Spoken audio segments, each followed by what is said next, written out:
Thank you everyone for joining me on another video today. Today we're going to be talking about some new Star Wars sets that were recently announced. All these sets appear to be coming out on September 1st of 2020. The first set we're going to be looking at is Anakin's Jedi Interceptor. This one will retail for $29.99. We'll have 248 pieces. Its number is 75281. Now this isn't a brand new model.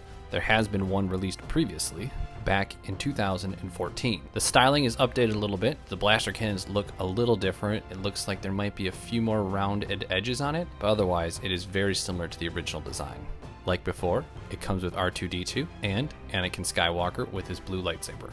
Now, I personally like how the new blaster cannons look. They look a little more detailed than the other ones, which were just black pieces that are like the connector ones. Now they have a little bit more styling to them.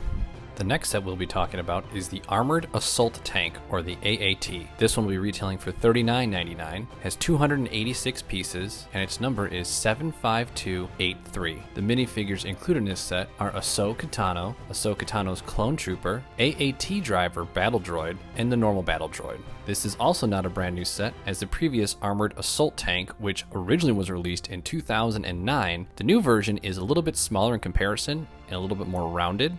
I personally like the older version, how it looked with more angles, looked more intimidating to me. The old set also included 3 super battle droids, a normal battle droid, Yoda, and a clone trooper. Next we have the Knights of Ren transport ship, otherwise known as the Night Buzzard. This one is going to retail for $69.99, has 595 pieces, and its set number is 75284. The minifigures included in this set are Rey in her robes, and 2 Knights of Ren, Cardo and Kuruk. As interesting as the Knights of Ren seem to be in the movie, I feel like they did not do them justice or make them very interesting at all because they had very limited screen time. This ship was only featured for moments on screen, and they're seemingly all defeated at the end of the movie. So kind of hard to get excited about this set, to be honest. The next set we're looking at is the Resistance ITS Transport, otherwise known as the Inter-System Transport Ship. This one has 932 pieces, will retail for $99.99, and its set number is 75293. This model is unique in that it has never actually been in a Star Wars movie. It is only featured in the Star Wars Rise of the Resistance ride. This is the ship that the guests get into before the ride begins, and the set seems to show that it is used for cargo mostly. However, it does show it shooting little red Lego projectiles from the front though. This set includes Vi Marati, Lieutenant Beck, Astromech Droid, and the GNK Power Droid. I think it's pretty interesting that they are coming out with new ships specifically for the ride. Perhaps it'll show up in a future movie, we don't know. Next we have General Grievous's Starfighter. This will retail for $79.99, has 487 pieces, and its set number is 75286. This is an updated version of the original set that was released in 2010. The sets are very similar looking, but the new one has some slightly more rounded pieces. The original one had a chair for Grievous to sit in and a stand for all of his lightsabers, while the new one actually has storage in the wing. The new set comes with General Grievous, Obi-Wan Kenobi, and an airborne clone trooper. Next, we are going to be looking at the Death Star Final Duel set. This is going to retail for $99.99, has 775 pieces, and its set number is 75291. I'm sure it's no surprise at this point that this one is also a remake of a 2015 model by the same name. The sets look pretty similar from the onset, but you can see that they switched around the reactor shaft on the models, and it is much more detailed. Looks like there's a sticker on the outside of it for the reactor shaft. This set apparently includes several action-oriented features such as a force jump, collapsing stairs and a bridge, rotating throne, and a reactor shaft. This one comes with 5 minifigures: Darth Vader, Luke Skywalker, Emperor Palpatine, plus 2 Imperial Royal Guards.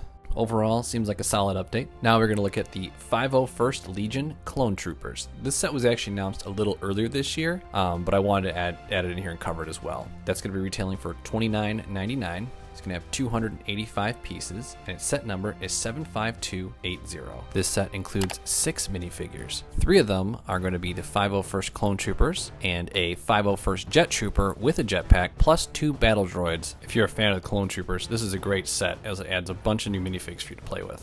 Our last and final set will be the LEGO Star Wars Advent Calendar for 2020. Now, this is your first and only spoiler warning, so if you don't want to see what's going to be included in the set, please stop now. This set will retail for $39.99.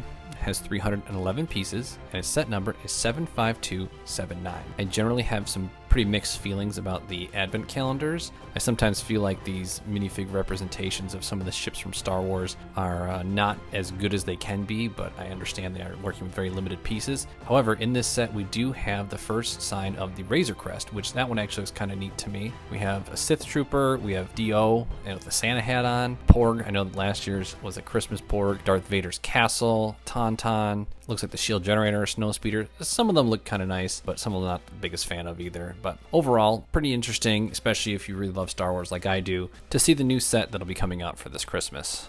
Overall, I think pretty awesome news, as I love me some Lego Star Wars, so any new sets that are announced always makes me happy. If I had to pick a favorite new set from these, I would pick General Grievous' Starfighter. I think he's a pretty cool bad guy. Unfortunately, he wasn't in as many movies. I know he was in the cartoons a little bit more, but I like him the most. The set I'm least excited about is the Knights of Ren transport ship. It's kind of hard for me to get excited about a ship that was featured barely in the movie, and the antagonists for that were wiped out at the end of the movie as well and didn't really seem to do that much, whereas in the lore and the buildup of them, you thought there were going to be a lot more in the show, but they didn't end up amounting to very much at all.